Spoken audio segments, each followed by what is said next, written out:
चलिए दोस्तों स्टार्ट करते हैं बिना किसी लंबी भूमिका के। जैसे कि हमने आपको बता दिया है कंप्लीट इसके बारे में पूरा का पूरा, और जो भी इसके विषय में जानकारी थी वो हम पहले ही दे चुके हैं। अब स्टार्ट करते हैं दोस्तों, स्टार्ट करते हैं बिना किसी लंबी भूमिका के। जैसे कि आप देख पा रहे हैं किताब के अंदर आप देखेंगे सभी। सबसे पहला श्लोक है इसमें। अब वार्तालाप जो इसमें चलेगी आपकी, जैसे कि आपको बताया था कि यक्ष और युधिष्ठिर के बीच में इसमें संवाद होता है और प्रश्नोत्तरात्मक संवाद है। प्रश्नों के माध्यम से यहाँ पर बातचीत होती है। प्रश्न यक्ष के द्वारा पूछे जाते हैं और उन सभी प्रश्नों का उत्तर युधिष्ठिर देता है। बहुत ही रोचक है, बहुत ही ज्ञानवर्धक और चारित्रिक शिक्षा से युक्त ये पाठ है आपका। चलिए देखते हैं सबसे पहला श्लोक पर। जैसे देखिए सबसे पहले तो हम उच्चारण करेंगे, उसके बाद में जिसके जो मुख्य शब्द हैं महत्वपूर्ण सबको हम जानेंगे, ठीक है। इसके बाद में इसका अर्थ समझते हैं। चलिए सबसे पहले उच्चारण करेंगे सभी। सददर्श हतान भ्रातॄन् लोकपालानिवच्युतान् युगान्ते समनुप्राप्ते शक्र प्रतिम गौरवम्। ठीक है, तो ये इसका उच्चारण हो गया। लिखा हुआ है कि स ददर्श हतान भ्रातॄन् लोकपालानिवच्युतान् युगान्ते समनुप्राप्ते शक्र प्रतिम गौरवम्। ठीक है, सिंपल सा है एकदम, और इसका जो अन्वय है वो भी एकदम सिंपल सा है, जो ज़्यादा आपको अन्वय दिखाने की आवश्यकता भी नहीं पड़ेगी। सिंपल सा आप समझ लीजिए अन्वय, हम आपको अन्वय इसमें बता देते हैं साथ साथ में। जैसे कि आपका सिंपल सा हो जाएगा कि स शक्र प्रतिम गौरवम। ठीक है, जैसे हो जाएगा स शक्र प्रतिम गौरवम। ठीक है, सबसे पहले आपको ये अन्वय में आएगा कि स यानी कि वह शक्र प्रतिम गौरवम भ्रातॄन् हतान। ठीक है, तो इसमें आ जाएगा भ्रातॄन् हतान, यहाँ से भ्रातॄन् हो जाएगा और ये आपका हतान हो गया। ठीक है, भ्रातॄन् हतान। ठीक है, इसके बाद में हो जाएगा युगान्ते समनुप्राप्ते। युगान्ते हो जाएगा और ये समनुप्राप्ते हो गया। ठीक है, इसमें ज़्यादा कठिन नहीं है कुछ भी। तो युगान्ते हो गया, उसके बाद में समनुप्राप्ते हो गया, उसके बाद में है च्युतान, तो ये आपका च्युतान हो गया। उसके बाद में लोकपालान इव, तो ये आपका लोकपालान इव हो गया। इसमें यहाँ से आपका पूरा आ जाएगा, यहाँ से लोकपालान इव। ठीक है, उसके बाद में आपका बचा हुआ एक ददर्शः, तो ये आपका अन्वय हो जाता है। तो इस प्रकार से अन्वय हो जाएगा कि स शक्र प्रतिम गौरवम भ्रातॄन् हतान युगान्ते समनुप्राप्ते च्युतान लोकपालान इव ददर्श। ठीक, तो ये आपका अन्वय हो जाता है, सिंपल है एकदम। अब इसके जो अर्थ हैं उनको समझते हैं, जिससे कि आपको इसका अर्थ आसान हो जाएगा और बहुत ही अच्छे से आप इसको समझ पाएंगे। तो सबसे पहले तो लिखा जैसे कि स, तो स का मतलब है उसने, यानी कि वह, स यानी वह होता है, लेकिन इसका जब इसका अर्थ करेंगे तो इसका अर्थ हो जाएगा उसने। अब उसने किसके लिए आया यहाँ पर? युधिष्ठिर ने।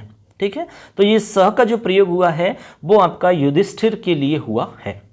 ठीक है, ये बात आपको समझनी है, क्योंकि कई बार एग्जाम में ऐसे प्रश्न भी आते हैं, उसमें ये कहा जाता है आपसे कि यहाँ पर जो सर्वनाम का प्रयोग हुआ है वो किसके लिए हुआ है, यानी कि यहाँ पर संज्ञा का प्रयोग करिए आप।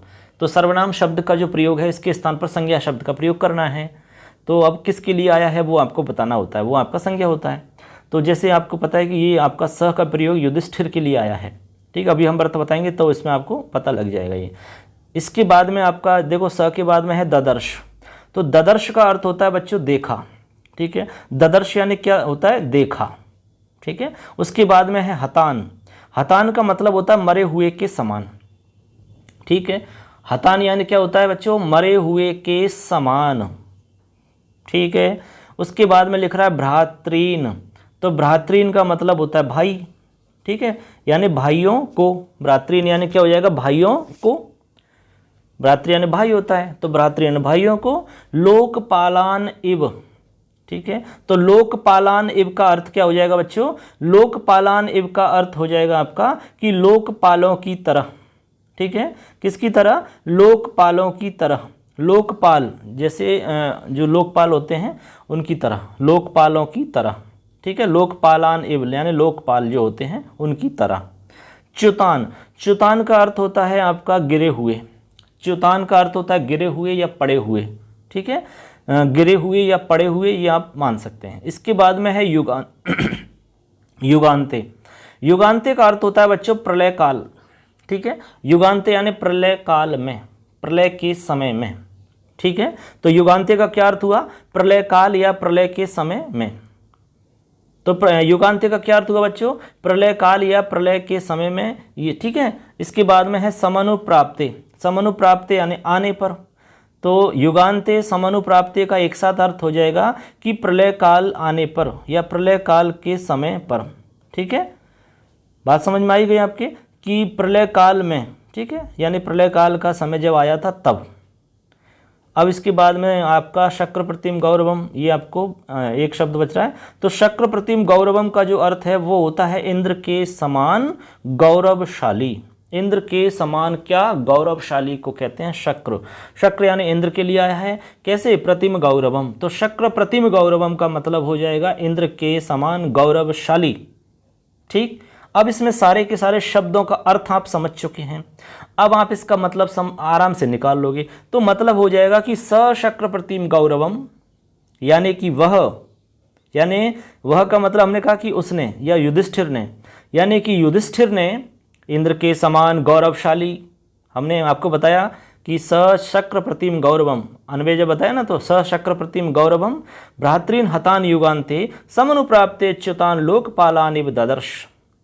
ठीक है, तो मतलब हो जाएगा कि सह शक्र प्रतिम गौरवम, यानी कि उसने इंद्र के समान गौरवशाली, भ्रातृन हतान, अपने भाइयों को, ठीक है, जो कैसे? हतान, मरे हुए के समान अपने भाइयों को, ठीक है, मरे हुए के समान अपने भाइयों को, युगान्ते समनुप्राप्ते, ठीक है, युगान्ते समनुप्राप्ते, यानी कि प्रलय काल आने पर, जब प्रलय काल आया तो प्रलय काल आने के समय पर, च्युतान, गिरे हुए, लोकपालानिव ददर्शः, लोकपालों के समान गिरे हुए देखे या पड़े हुए देखे।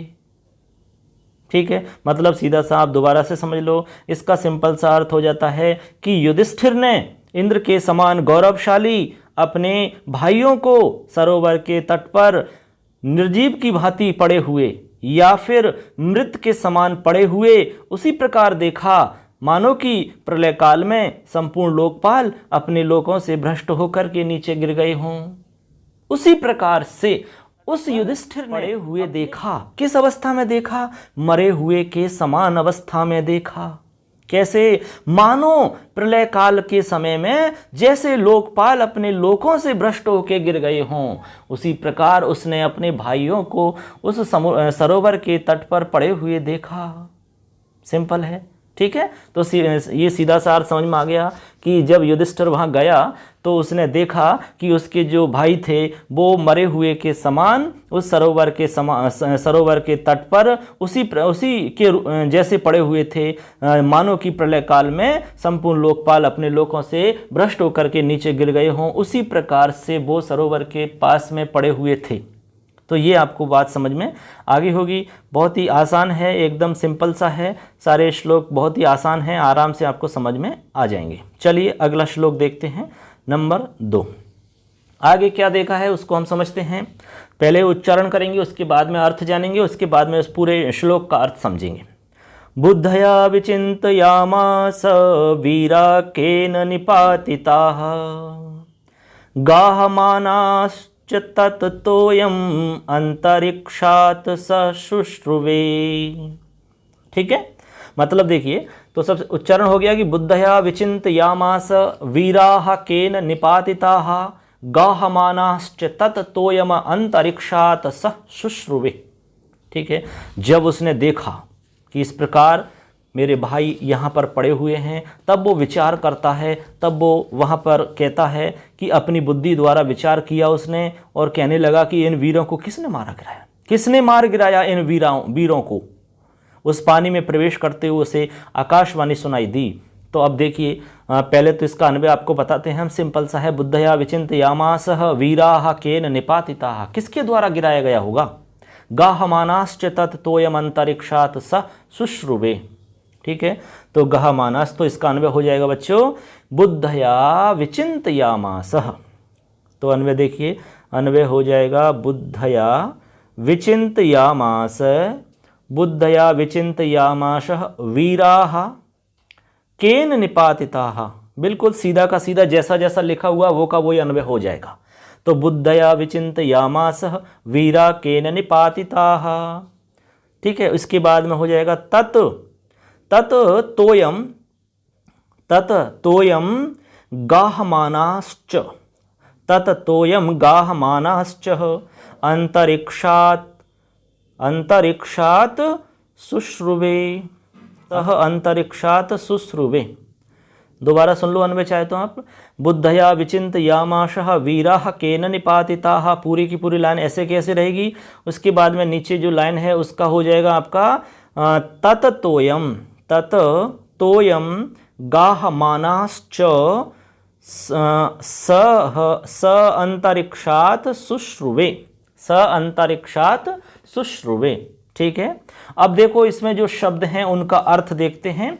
उसके बाद में आगे आपको जो प्रश्न जिसमें बात की गई है वो सारे के सारे प्रश्न आने वाले हैं। अब यक्ष प्रश्न पूछेगा आने वाले श्लोकों में। तो अब इसमें देखते हैं श्लोक में जो कठिन शब्द हैं उनको आपको बताते हैं, सारे के सारे कठिन शब्द जानेंगे। उसके बाद में फिर आपको हम इस पूरे का अर्थ आपको समझाएंगे। तो सबसे पहले आपका जो शब्द देख रहे हैं आप बुद्धया, बुद्धया का मतलब होता है बुद्धि से, यानी बुद्धिपूर्वक आप कह सकते हैं, बुद्धि के द्वारा भी आप ऐसा कह सकते हैं। ठीक है। आगे लिखा हुआ है विचिन्तयामाशः, विचिन्तयामाशः का मतलब होता है विचार किया गया। ठीक है, या विचार किया। ठीक। इसके बाद में लिखा हुआ वीराः, तो वीराः का मतलब यहाँ पर भाई है, वीरा यानी भाई। ठीक है, या वीरों को, वीराः यानी भाई या वीरों को, इन भाइयों को या वीरों को। केन यानी किनके, किसके द्वारा या किसने। निपातिता यानी मार गिराया है, निपातिता यानी हुआ गिराया, निपातिता यानी गिराया, कैसे मार गिराया ऐसे मान लो। तो निपातिता यानी मार गिराया है, किसने मार गिराया। गाह मानाश्च, तो मानाश्च च का मतलब और होता है गाह माना, तो गाह माना का मतलब होता है प्रविष्ट करते हुए। ठीक है, क्या करते हुए, प्रविष्ट करते हुए। कौन करते हुए, तत तोयम, किसमें, तत तोयम यानी उस पानी में, तत तोयम का मतलब उस पानी में। ठीक है, तो तत तोयम का मतलब क्या हुआ बच्चों, उस पानी में क्या करते हुए, प्रवेश करते हुए। अंतरिक्षात, अंतरिक्षात का मतलब होता है अंतरिक्ष से। स यानी वह या उसने, स यानी वह या उसने आकाशवाणी शुश्रुवे यानी कि उसने सुनाई दी, कुछ आकाशवाणी सुनाई दी उसको, अंतरिक्ष से कुछ उसको आकाशवाणी सुनाई दी, यानी उसने अंतरिक्ष से सुना। अब क्या सुना, तो उसको आकाशवाणी, आकाश से जो सुनते हैं उसको आकाशवाणी कहते हैं। ठीक है, इसीलिए कहा गया कि आकाशवाणी उसको सुनाई दी।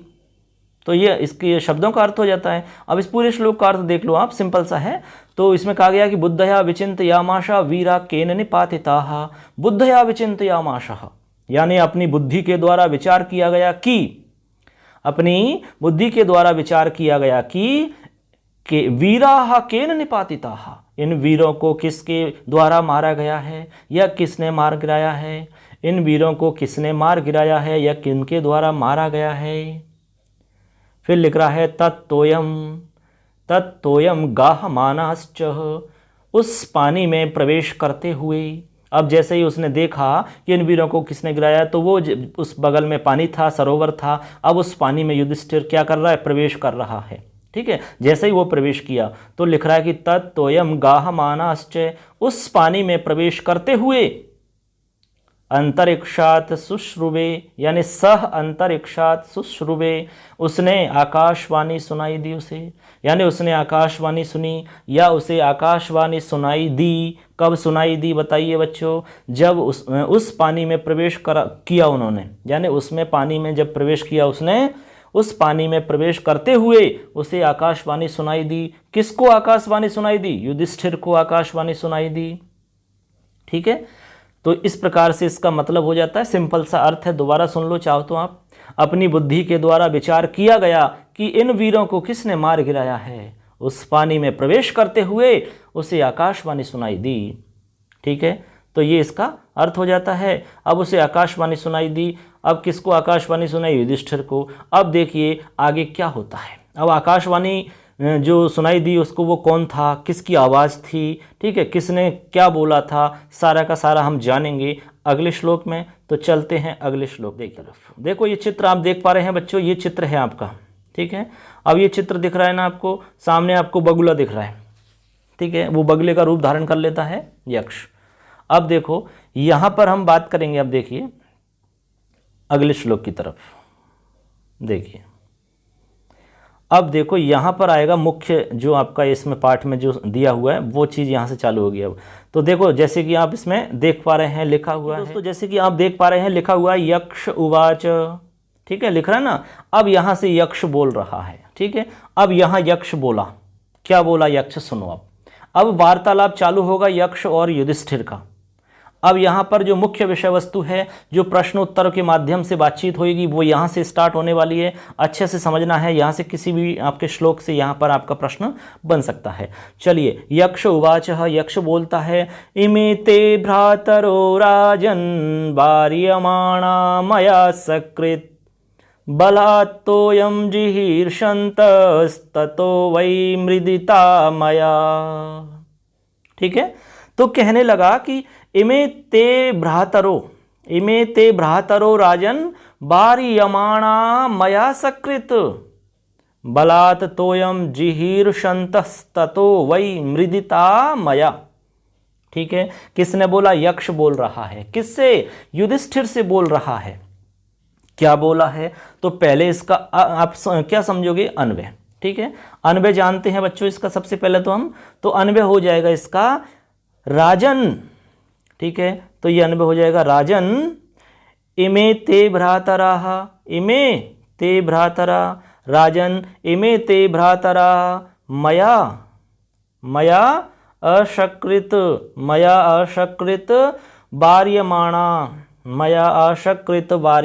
वार्यमाणा बलात् तोयम जिहीर्षन्तः। ये पूरा ऐसा एक साथ ही आ जाएगा, बलात् तोयम जिहीर्षन्तः। फिर आ जाएगा ततः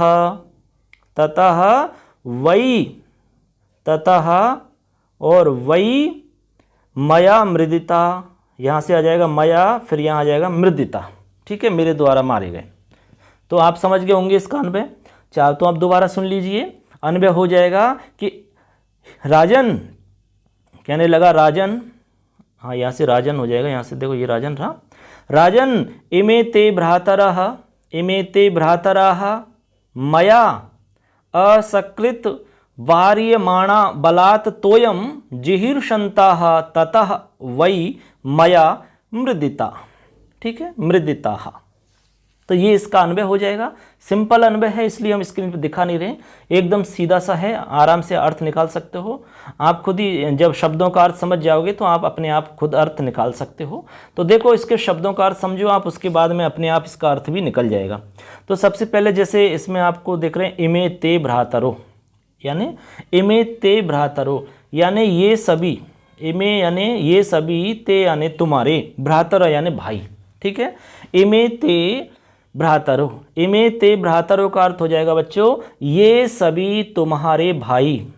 ठीक है, राजन यानी राजा, राजन यानी राजा। अब श्लोक में जो लिख रहा है ना उसी के अर्थ बता रहे हैं हम, फिर अर्थ आपको अन्वय के हिसाब से हम बता ही देंगे। तो राजन यानी राजा होता है। उसके बाद में लिख रहा है वार्यमाणा, तो वार्यमाणा का मतलब हुआ रोके जाते हुए। ठीक है, वारी है, वार्यन रोकना होता है, तो वार्यमाणा तो रोके जाते हुए, यह अर्थ हो जाएगा। मया यानी मेरे द्वारा, असकृत यानी अनेक बार। ठीक है, बहुत बार, यानी मेरे द्वारा बहुत बार रोके जाते हुए। ठीक है, फिर लिख रहा बलात्, तो बलात् यानी क्या होता है बच्चों, जबरदस्ती, बलपूर्वक। बलात् यानी जबरदस्ती या बलपूर्वक होता है। तोयम यानी पानी होता है, तोयम यानी क्या होता है, पानी। ठीक है, जल। जिहीर्षन्तः, जिहीर्षन्ता का मतलब हुआ ले जाते हुए, जिहीर्षन्ता यानी ले जाते हुए। ठीक है, उसके बाद में वै मृदिता मया, वै मृदिता मया, तो तथा वै मृदिता मया। तो यहाँ पर हो जाएगा वै मृदिता मया, तथा वही, तो ततः वही का मतलब एक प्रकार से यहाँ आप एक साथ देखेंगे, ततः वही का मतलब हो जाएगा निश्चित ही। ठीक है, ततः वही यानी निश्चित ही, ततः वही का मतलब निश्चित ही। मृदिताः, मृदिता का मतलब मारे गए हैं। मया यानी मेरे द्वारा, यानी निश्चित ही मेरे द्वारा मारे गए हैं। ठीक है, निश्चय ही मेरे द्वारा मारे गए हैं, ये बता दिया उसने। तो अब इसका मतलब समझ लो आप कि हे राजन, लिखा हुआ है ना, जैसे अन्वय में हमने बताया राजन, हे राजन इमे ते भ्रातरा, ये सभी तुम्हारे भाई, मया असकृत मेरे द्वारा अनेक बार, बार्यमाणा, बार्यमाणा यानी रोके जाते हुए, बलात् यानी बलपूर्वक, तोयम जिहीर्षन्ता पानी को ले जाते हुए, तथा वही निश्चित रूप से मया मृदिता मेरे द्वारा मारे गए हैं। दोबारा सुन लो पूरे का कि हे राजन, तुम्हारे इन भाइयों को मेरे द्वारा अनेक बार रोके जाने पर भी ये जबरदस्ती बलपूर्वक जल ले जाते हुए इन सभी को निश्चय ही मेरे द्वारा मारा गया है, यानी ये सभी मेरे द्वारा मारे गए हैं। तो ये इसका अर्थ हो जाता है, सिंपल सा है। जितने भी हमने शब्द बताएं उन शब्दों का अर्थ यदि आपको याद रहता है तो आप आराम से कर सकते हो। कोई भी प्रश्न यदि आता है तो आपका गलत कभी नहीं हो सकता है। अब और क्या बोले फिर यक्ष, इसके अलावा और क्या बोला अगले श्लोक में देखिए, श्लोक नंबर 4। पार्थ मासाहसं कार्षीर मम पूर्व परिग्रह प्रश्नानुक्त्वा तु कौन्तेय तथापि हरस्व च। क्या बोला? बोला कि पार्थ माह साहसं कार्षीर मम पूर्व परिग्रह प्रश्नानुक्त्वा तु कौन्तेय ततः पिब हरस्व च।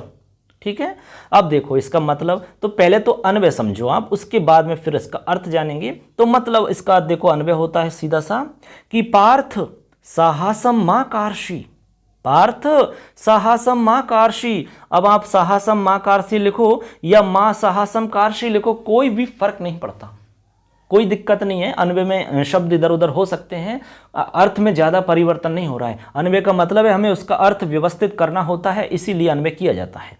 ठीक है, तो अब साहसम मां कार्षी करोगे तब भी वही अर्थ निकलेगा, और मां कार्षी साहसम तब भी कोई फर्क नहीं पड़ने वाला है। तो अन्वय में हो जाएगा पार्थ साहसम मां कार्षी मम पूर्व परिग्रह, मम पूर्व परिग्रह, तो वही हो गया सिंपल सा, मम पूर्व परिग्रह। फिर आगे लिख रहा है कौन्तेय, ठीक है, कौन्तेय तू प्रश्नान उक्त्वा, कौन्तेय तू प्रश्नान उक्त्वा ततः पिब हरस्व च। ठीक है, ततः पिब हरस्व च। अन्वय हो गया आपका, दोबारा सुन लीजिए चाहो तो अन्वय। तो अन्वय हो जाएगा पार्थ साहसम मां कार्षी, साहसम मां कार्षी। ठीक है, ये हो गया आपका। इसके बाद में मम पूर्व परिग्रह, मम पूर्व परिग्रह। उसके बाद में कौन्तेय तू, कौन्तेय हो जाएगा, यहाँ तू हो जाएगा, कौन्तेय तू प्रश्नान उक्त्वा, ये प्रश्नान उक्त्वा हो जाएगा आपका एक साथ। उसके बाद में तथा हो जाएगा, उसके बाद में पिब हरस्व च, यूँ की तो लिख देना। ये आपका अन्वय हो गया पूरा का पूरा। अब इसके जो शब्द दिए हुए हैं उनका अर्थ समझ लो, उसके बाद में पूरे का अर्थ पता लग जाएगा। तो यहाँ पर पार्थ लिखा हुआ है, पार्थ का मतलब होता है अर्जुन। ठीक है, हे अर्जुन।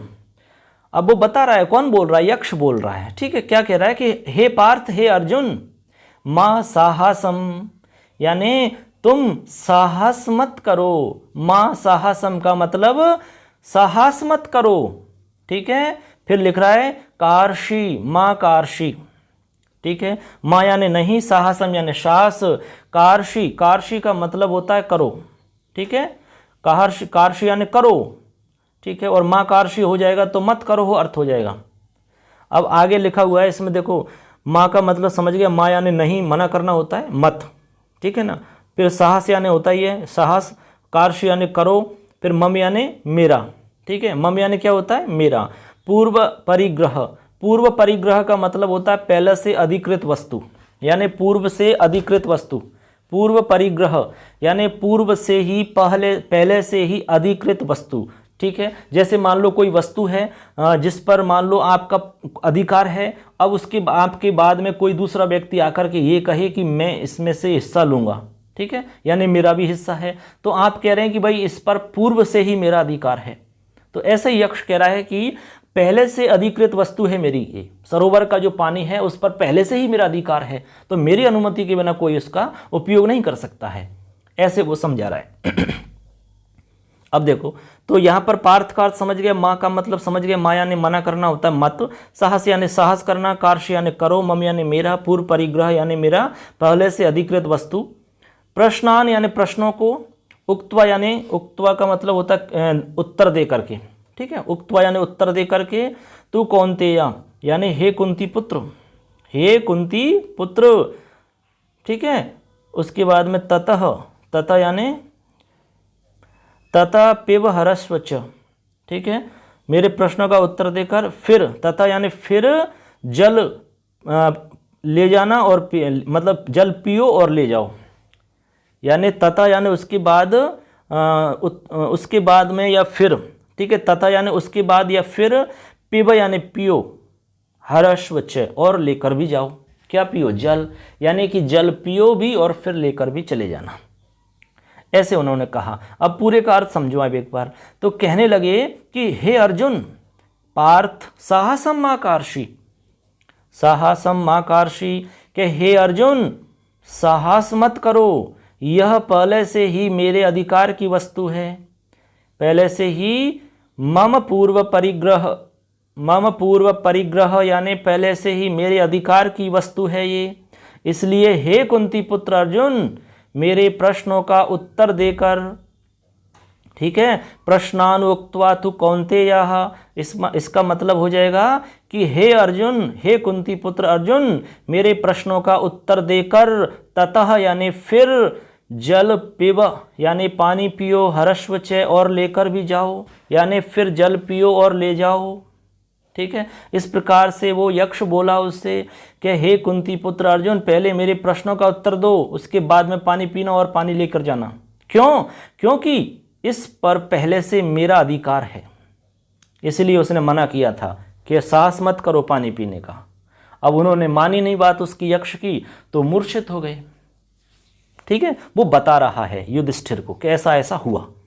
तो ये आप यक्ष की बात समझ गए होंगे। 2 श्लोकों में यक्ष ने जो बात बताई है वो आपकी समझ में आ गई होगी। अब देखते हैं युधिष्ठिर क्या बोलता है, ठीक है।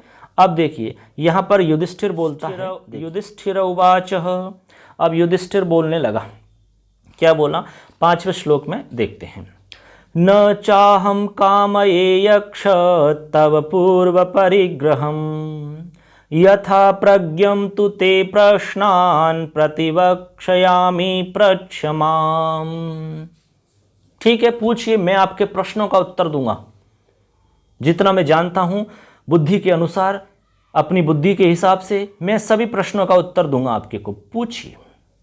चलिए, तो इस प्रकार युधिष्ठिर बोला। क्या बोला? ने चाहम कामये यक्ष तब पूर्व परिग्रहम, मैं आपके पूर्व पे अधिकृत जो वस्तु है उस पर अधिकार नहीं करना चाह रहा। यथा प्रज्ञम तु ते प्रश्नान प्रतिवक्ष्यामि प्रच्छमाम। तो अन्वय हो जाएगा इसका बच्चों, यक्ष अन्वय हो जाएगा यक्ष अहम तब। देखो यहां चाहम में अहम छुपा हुआ है, च प्लस अहम है, तो संधि करेंगे तो आपकी चाहम हो जाएगा, जैसे कि च और अहम ऐसे है ये। अब यहाँ पर संधि करेंगे आपकी दीर्घ संधि हो जाएगी, तो बन जाएगा चाहम। बनेगा कि नहीं बनेगा? ऐसे आपको चाहम दिख रहा है ये, तो अहम आपको अलग करना है इसमें से, तो अन्वय हो जाएगा आपका यक्ष अहम तब, तो अहम इसमें मिलेगा, तब आपका ये रहा, तो यहाँ पर आपका हो जाएगा तब ये, तो अन्वय हो और आपको ध्यान रखना यक्ष अहम तब पूर्व परिग्रहम, ये पूर्व परिग्रह हो गया। फिर उसके बाद में च, ये चाम से आपको च निकला, उसके बाद में न, ये। तो एक बार पूरी लाइन जो ऊपर की लाइन है उसका एक बार अन्वय समझ लो आप। यक्ष यक्ष अहम तब पूर्व परिग्रहम च न कामये। ठीक है, अब जो दूसरी लाइन है उसका अन्वय हम करते हैं, तो इसका अन्वय हो जाएगा तू यथा प्रज्ञम ते, तू यथा प्रज्ञम ते। ठीक है, प्रश्नान, प्रश्नान यहाँ हो गया, प्रश्नान प्रतिवक्ष्यामि, प्रतिवक्ष्यामि माम प्रच्छ। ठीक है, माम प्रच्छ या प्रच्छ माम, उससे कोई फर्क नहीं पड़ता है, पूछो मुझसे या मुझसे पूछो, इसमें कोई अंतर नहीं आता है। ठीक है ना। तो इस प्रकार ये तो हमने अन्वय जान लिया इसका। अब इसके जो शब्द हैं उनका अर्थ समझते हैं। तो जैसे कि आप देख पा रहे हैं, न च अहम, न यानी नहीं, च यानी और, अहम यानी मैं, कामये, कामये का मतलब चाहना होता है, चाहता हूँ। ठीक है, कामये यानी चाहता हूँ, और न कामये का नहीं चाहता हूँ। ठीक है। यक्ष यानी यक्ष है यहाँ पर। अब देखो यक्ष का मतलब यक्ष हो गया। उसके बाद में तब यानी तुम्हारा, ठीक है। तब यानी क्या होता है तुम्हारा या तेरा। पूर्व परिग्रह, पूर्व परिग्रह का मतलब आपको पहले ही बताया था हमने। पूर्व परिग्रह का मतलब होता है पहले से ही अधिकार की वस्तु, पहले से ही अधिकार की वस्तु। उसके बाद में यथा लिख रहा है यथा प्रज्ञम। तो यथा प्रज्ञम का अर्थ होता है बच्चों अपनी बुद्धि के अनुसार, ठीक है, या फिर आप अपने कह सकते हैं अपनी बुद्धि के हिसाब से, ठीक है। इसके बाद में लिख रहा है तू। तो यहाँ तू का मतलब है किंतु, तू का मतलब क्या है किंतु। और फिर लिख रहा है ते प्रश्नान, यानी कि तुम्हारे प्रश्नों को या प्रश्नों का, तुम्हारे प्रश्नों का, ठीक है। फिर लिख रहा है प्रतिवक्षयामी। प्रतिवक्षयामी का मतलब उत्तर दूंगा, यानी प्रत्युत्तर दूंगा, प्रतिवक्षयामी। प्रच्छ यानी पूछो, ठीक है। माम यानी मुझको, यानी मुझको पूछो मैं तुम्हारे प्रश्नों का उत्तर दूंगा। तो ऐसे करके इसका ये आपके शब्दों का अर्थ हो जाता है। अब इस पूरे श्लोक का अर्थ देखो आप, ठीक है। तो पूरे श्लोक का अर्थ हो जाएगा कि यक्ष अहम तब पूर्व परिग्रहम च न कामये। पहली लाइन हो गई।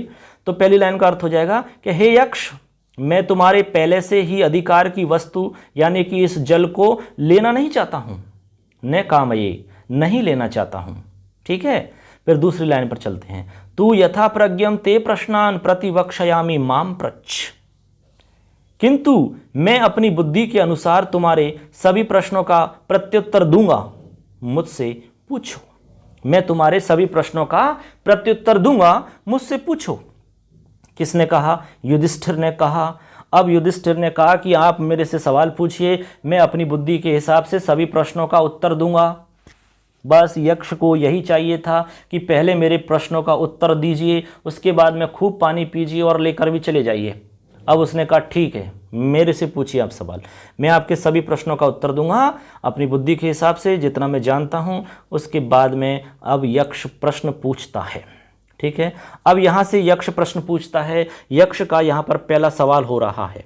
अब जहां से यक्ष के प्रश्नों का प्रारंभ होने जा रहा है। तो यक्ष उवाच, यक्ष पहले तो उच्चारण करेंगे आप। किंस्विदावपतां श्रेष्ठं किंस्विन्निवपतां वरं किंस्वित् प्रतिष्ठमानानां किंस्वित् प्रसवतां वरं। यक्ष ने पहला प्रश्न किया। क्या प्रश्न किया? अब इसमें देखो जैसे जैसे प्रश्न किया गया वैसे के वैसे आपको अन्वय करना है, तो इसमें कोई ज़्यादा खास बात नहीं है। देखिए इसमें आपके 4 प्रश्न हैं। कितने प्रश्न हैं? 4। अब कैसे कैसे हैं वो आपको सुनना है। तो सबसे पहले लिख रहा है किंस्वित, देखो लिख रहा है किंस्विदावपतां श्रेष्ठम। तो यहाँ पर पहला सवाल हो जाएगा कि आवपतां श्रेष्ठम किंस्वित। देखो आवपतां श्रेष्ठम किंस्वित, या फिर आप सीधा कह सकते हो किंस्वित आवपतां श्रेष्ठम। ये आपका पहला सवाल हो जाता है यहाँ तक, ठीक है। किंस्वित किंस्विद आवपतां श्रेष्ठम, तो यहां पर हो गया पहला सवाल। अब दूसरा सवाल है आपका, पहली लाइन की बात कर रहे हैं तो दूसरा सवाल है आपका यहां से, देखो यहां से और यहां तक आपका दूसरा सवाल है, और यहां तक आपका श्रेष्ठ तक आपका पहला सवाल है। तो दूसरा सवाल है किंस्विन निवपतां वरम, निवपतां वरम किम स्वित, ठीक है। निवपतां वरम किम स्वित, ये आपका दूसरा सवाल हो गया। इसके बाद में तीसरा सवाल है किंस्वित प्रतिष्ठमानानाम, ये आपका तीसरा सवाल है। अर्थ बताएंगे अभी हम, तब समझ में आएगा। और ये आपका चौथा सवाल है किंस्वित प्रसवतां वरम। ऐसे करके आपके 4 सवाल हो गए। सवाल नंबर 1, सवाल नंबर 2, सवाल नंबर 3 और सवाल नंबर 4 हो गए 4 सवाल। अब देखो इनका मतलब समझो आप। पहला सवाल है आवपतां श्रेष्ठम किंस्वित, ठीक है। तो किंस्वित का मतलब होता है क्या है, पहले तो ये समझो आप। किंस्वित बार बार आ रहा है ना आपकी, देखो ये किंस्वित आपको बार बार दिख रहा है। किंस्वित, यहाँ किंस्वित दिख रहा है, इधर आपका किंस्वित दिख रहा है, इधर आपका किंस्वित दिख रहा है, यहाँ भी किंस्वित दिख रहा है। 4 जगह आपको किंस्वित दिख रहा है, ठीक है। स्वित, ठीक है, किंस्वित। तो इसका अर्थ होता है क्या है, ठीक है। तो देखो आवपताम यानी होता, आवपताम का मतलब होता है कृषि करने वालों को। सुन लो अब पहला सवाल सुनो, कृषि करने वालों को क्या श्रेष्ठ है, ये पहला सवाल है। तो आप समझ गए होंगे किम स्वित आवपताम श्रेष्ठम, यानी कि कृषि करने वालों के लिए क्या श्रेष्ठ है। ये सवाल नंबर 1 हो गया। याद रहेगा सबको, समझ में आ गया होगा। कृषि करने वालों के लिए श्रेष्ठ क्या है, ये एक सवाल हुआ। सवाल नंबर 2, किम स्विन निवपताम वरम, वरम यानी होता है श्रेष्ठ, यानी कि श्रेष्ठ या अच्छा, ठीक है। और निवपताम, निवपताम का मतलब होता है बोने वालों को, जो बोते हैं, जैसे बीज बोने वाले होते हैं ना, उनको कहते हैं बोने वाले, तो उनके लिए क्या श्रेष्ठ है। तो दूसरा सवाल है कि बोने वालों के लिए क्या श्रेष्ठ है। क्या बोने वाले, कुछ भी बोने वाले खेतों में, जो खेतों में बोते हैं, बीज बोते हैं, कोई भी फल बोते हैं, कुछ भी बोते हैं, ठीक है, कोई भी फसल लगाते हैं, तो बोने वालों के लिए क्या श्रेष्ठ है, ये सवाल नंबर 2। तो आप सवाल समझ में आ रहे हैं आपके। पहला सवाल हो गया आपका कि कृषि करने वालों के लिए क्या श्रेष्ठ है। सवाल नंबर 2, बोने वालों के लिए क्या श्रेष्ठ है। निवपताम यानी बोना होता है, वरम यानी श्रेष्ठ होता है, किम स्वित यानी क्या है, सारा बता दिया हमने। अब तीसरा सवाल देखिए बच्चों, किम स्वित यानी क्या है, प्रतिष्ठमाना नाम।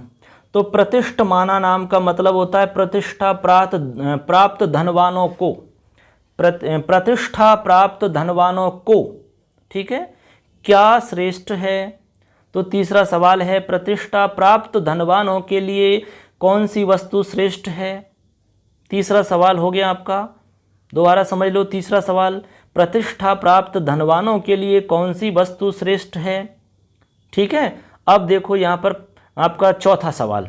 चौथे सवाल में नया शब्द आया प्रसवताम, ठीक है। प्रसवताम, किम स्वित यानी जानती हो आप। प्रसवताम का मतलब होता है संतान उत्पन्न करने वालों को, ठीक है। प्रसवताम का मतलब संतान उत्पन्न करने वालों को, और वरम यानी श्रेष्ठ। तो चौथा सवाल समझो कि संतान उत्पन्न करने वालों के लिए क्या श्रेष्ठ है। संतान उत्पन्न करने वालों के लिए क्या श्रेष्ठ है। अब बताइए यक्ष के चारों प्रश्न आपके समझ में आए कि नहीं आए, क्योंकि जब तक प्रश्न समझ में नहीं आएंगे तो उत्तर कहाँ से समझ में आएगा, संभव ही नहीं है उत्तर समझना तो, ठीक है। तो आशा करते हैं समझ में आगे होंगे आपके। नहीं आए समझ में, दोबारा समझ लो आप। पहला सवाल है कृषि करने वालों के लिए क्या श्रेष्ठ है। दूसरा सवाल, बोने वालों के लिए क्या श्रेष्ठ है। तीसरा सवाल, प्रतिष्ठा प्राप्त धनवानों के लिए कौन सी वस्तु श्रेष्ठ है। चौथा सवाल, संतान उत्पन्न करने वालों के लिए क्या श्रेष्ठ है। ऐसे करके 4 सवाल हो चुके हैं। अब इन चारों सवालों का युधिष्ठिर जवाब दे रहा है। अब सुनो इन चारों प्रश्नों का उत्तर, ठीक है। चलिए उत्तर दे रहा है युधिष्ठिर उवाच। अब उत्तर दे रहा है, वर्षमावपतां श्रेष्ठं बीजं निवपतां वरम गावः प्रतिष्ठमानानां पुत्रः प्रसवतां वरम। चारों ही प्रश्नों का उत्तर बहुत ही सटीक और सुंदर दिया गया है, ठीक है। अब चारों प्रश्नों का उत्तर सुनो आप। युधिष्ठिर बोल रहा है, चारों प्रश्नों का उत्तर बोल रहा है। क्या बोल रहा है देखो, वर्षम आवपताम श्रेष्ठम, ये पहले प्रश्न का उत्तर हुआ, ठीक है। फिर दूसरा है बीजम निवपताम वरम, ये दूसरे प्रश्न का उत्तर हुआ। गावः प्रतिष्ठमाना नाम, ये तीसरे प्रश्न का उत्तर हुआ।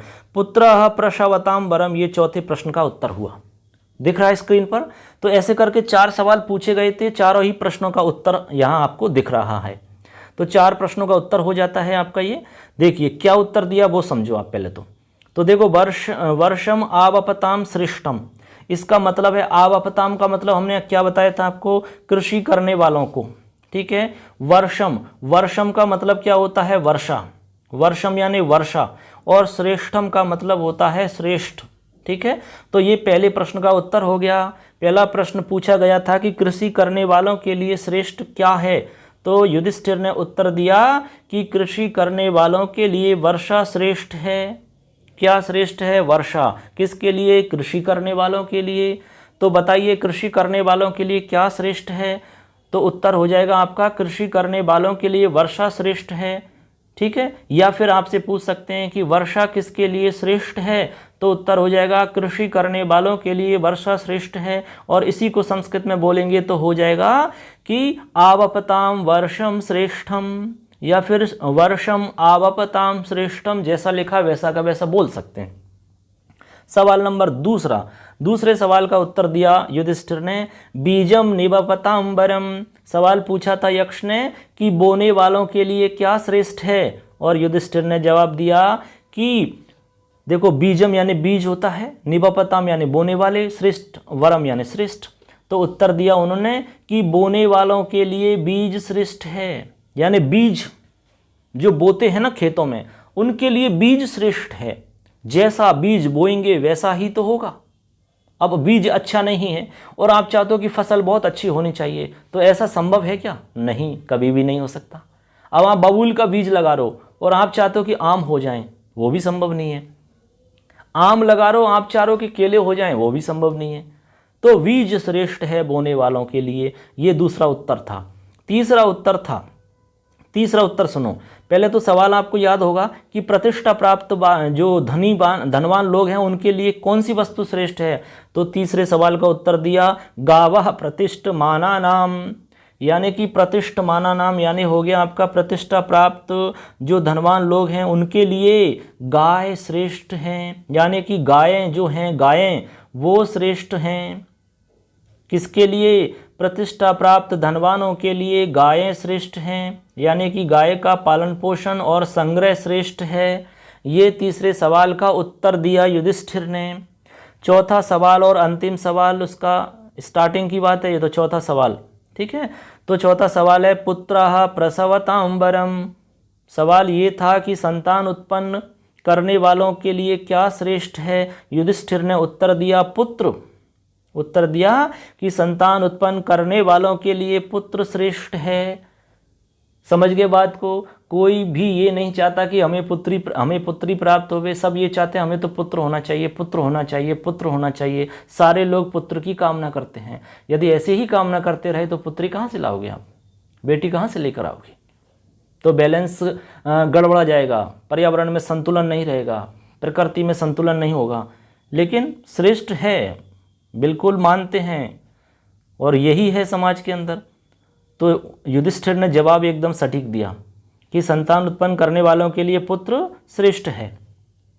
तो ऐसे करके यहाँ पर जो यक्ष ने स्टार्टिंग में 4 प्रश्न किए थे युधिष्ठिर से, उन चारों ही प्रश्नों का उन्होंने उत्तर दे दिया, बिल्कुल एकदम करेक्ट उत्तर दिया उन्होंने। तो इस वीडियो में केवल यहाँ तक ही हम समझेंगे, क्योंकि वीडियो थोड़ा सा लंबा हो जाता है तो दिक्कत आएगी। अब आगे क्या प्रश्न किए गए थे, बहुत ही रोचक और बहुत ही ज्ञानवर्धक सवाल अभी भी बचे हुए हैं दोस्तों। तो आपको कहीं नहीं जाना है, बस आप हमारे चैनल से जुड़े रहिए और चैनल को जरूर सब्सक्राइब करिए, अपने दोस्तों को भी बताइए। अभी आपको एक से एक ज्ञानवर्धक यहाँ पर सवाल होने वाले हैं और उनका उत्तर यहाँ पर युधिष्ठिर के द्वारा आपको जानना है। तो यदि आप जानना चाहते हो, समझना चाहते हो, उन ज्ञानवर्धक प्रश्नों का उत्तर जानना चाहते हो, तो हमारे चैनल पर बने रहिए। आपको निश्चित रूप से सारी जानकारी यहाँ पर दी जाएगी। चलिए दोस्तों, मिलेंगे फिर अगले पार्ट के साथ में। कौन कौन से अगले सवाल बचे हुए हैं, वो कौन से प्रश्न हैं जो युधिष्ठिर से पूछे गए थे यक्ष के द्वारा, और अंत में उनके सारे भाइयों को जीवित किया जाता है, क्यों किया जाता है, ये सब हम जानेंगे। ऐसे कौन कौन से प्रश्न थे जिनका उत्तर युधिष्ठिर ने दिया था, और उत्तर से प्रसन्न होकर के, युधिष्ठिर के उत्तरों से प्रसन्न होकर के वो यक्ष खुश हो जाता है, प्रसन्न हो जाता है और सारे उनके भाइयों को जीवित कर देता है। तो सारे प्रश्न कौन से थे ऐसे, वो जानना चाहते हो कि नहीं? जानेंगे, लेकिन अभी नहीं, अगले पार्ट में जानेंगे। अगले एपिसोड का इंतजार करें। तब तक के लिए जय हिंद, जय तु, धन्यवाद।